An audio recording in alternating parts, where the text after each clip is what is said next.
mga ka-adventure! This is Life It's Adventure guys dito sa Hong Kong. Ayan, tayo ay pupunta sa Fanling para sa hiking guys. Ito ang tamang guide. Panoorin nyo guys. Kaya nga na inyong nakita guys, lumabas ako sa exit B. And then, diretso lang ang lakad, pa kanan. And then, makikita nyo dito pababa sa subway guys. Ayan, pagdating dyan sa baba, kakanan lang dyan. Ayan, susundin natin sila ate. And then pagdating sa dulo, makikita nyo ang kanan. Ayan, hagdan paakyat. Ayan, madali lang sundan ang aking video mga ka-adventure. At pag-akyat dyan sa hagdan na yan guys. Ayan, makikita nyo ang Wo Tip Shan Trail. Ayan na yung start guys. Paakyat sa bundok. Makikita nyo guys, sobrang ganda. Pero guys, ito lang ay hindi tapos yung aking video. Ayan, bahala na kayo guys hanggang kung saan kayo makarating. Ayan, diretso lang ang lakad guys, mga ka-adventure. Makikita nyo na yung signage na Wo Tip Shan Trail. Yan yung NPR guys. Marami ang napupunta dyan, umakyat sa bundok na yan. Lalong lalo na guys, yung mga elderly, ayan, mga bata, sobra marami. Ayan, dyan na yung starting point guys. Paakyat na yan. Advisable na pupunta dyan guys is umaga para hindi kayo abutan ng hapon, of course. Kasi tayo may mga curfew, hindi tayo pwedeng magtagal. Kailangan nating umuwi. Ayan, paakyat dyan. Anyway, hindi namin natapos yung hiking namin guys. Ayan, siguro sa susunod tatapusin namin dito yan. Daw guys ay maraming yung paru-paro, butterfly in English. Ayan, yan ang sabi. Marami daw. Pero nagpunta kami dyan, mahangin. Ewan ko kung bakit hindi naglabasan yung mga paru-paro. Pero ang sabi is puti. Ayan, butterfly guys. Kaya kung siguro matatapos yung hiking banda dun pa sa taas, ay makakita kayo ng maraming butterflies. Oh yes, butterflies. Of course, makakita kayo ng magandang view. Makikita mo yung view.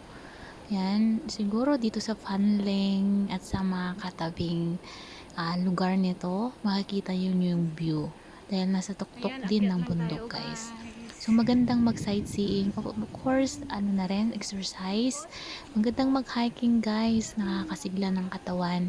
Kaya wag kayong tamarin. Of course, wag tayong tamarin guys. Maganda talaga ang mag-hiking. 2.5 Ayan, hours. tingnan nyo yung mga matatanda. Lagi silang nag-hiking. Mga bata, mas matatag pa yung mga tuhod nila guys kaysa sa amin. Kaya ano pang hinihintay nyo? Tara na, mamundok na tayo guys. Pero kung pupunta kayo dito sa bundok guys, magdala kayo ng sapat na water at of course snacks para naman hindi kayo magutom guys. At pag abutan kayo ng uhaw, may mainom kayo pero unti-unti lang guys kasi walang CR dyan. Kailangan nyo mag-CR sa tabi-tabi. Pero kailangan talaga may water kayo dahil mainit yung panahon. Of course, sa mainit na panahon guys, magdala ka rin ng sombrero.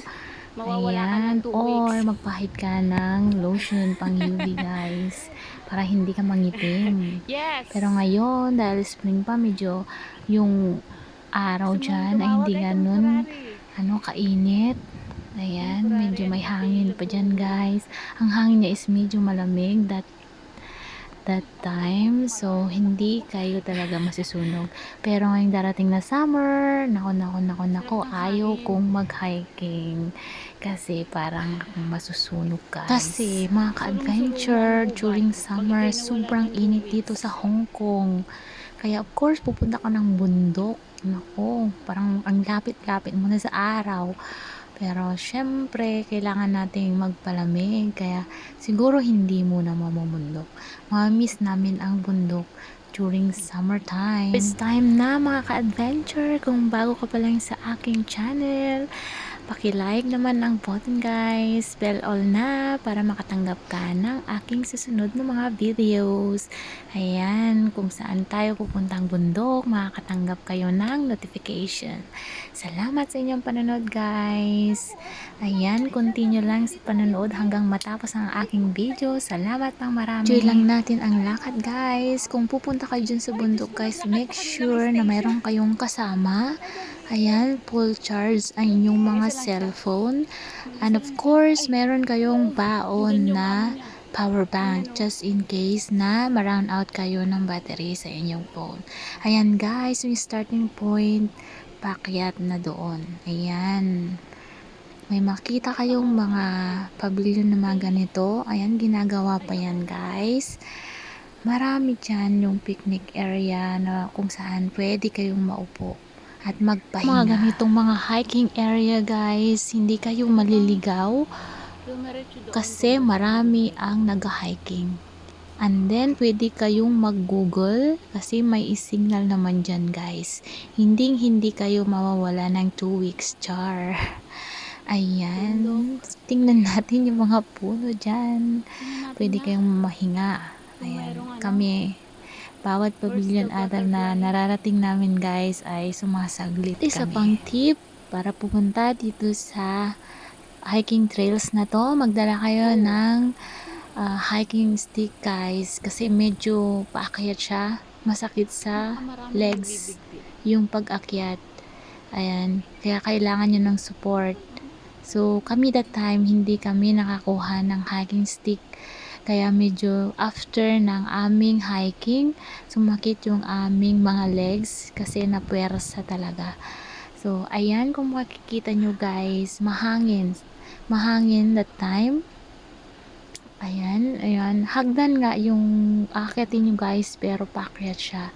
So, mafu-force talaga yung mga legs, lalo na sa mga hindi sanay na umakyat ng bundok or napahinga ng ilang buwan, ilang months, year, or ilang weeks na hindi kayo umakyat ng bundok, medyo mapipersa ang iyong mga legs.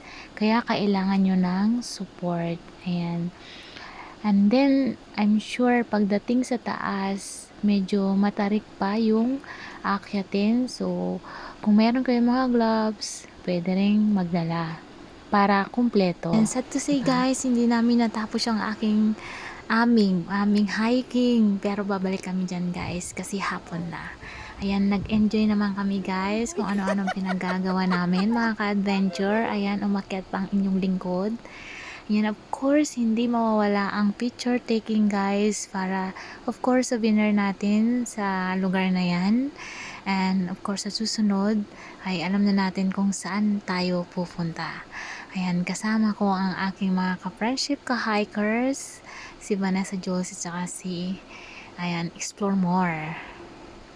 Of course, ayan, nag-enjoy kami dyan guys. Of course, masaya. Dyan pa lang sa unahan guys, alam mo na, nagpi-picture taking na kami at hindi talaga yan mawawala.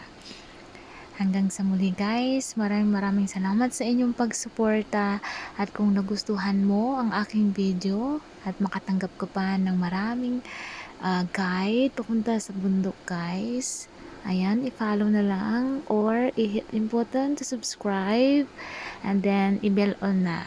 Salamat sa inyo guys. Ayan, makikita nyo yung mga pictures doon kung saan kami nakarating. Ayan, all the way guys, after na-reach namin yung isang pavilion sa taas, ayan, bumalik kami kaagad kasi hapon na. Ayan, same way, pababa doon sa MTR station para hindi kami mawala. Kasi nagsanga na guys yung daan papunta sa kabilang path at sa kaliwang path. Ayan, left at saka right. So, hanggang doon lang kami guys. Ayan, of course, super enjoy kami dahil alam nyo na, hiking is life. Salamat mga ka-adventure!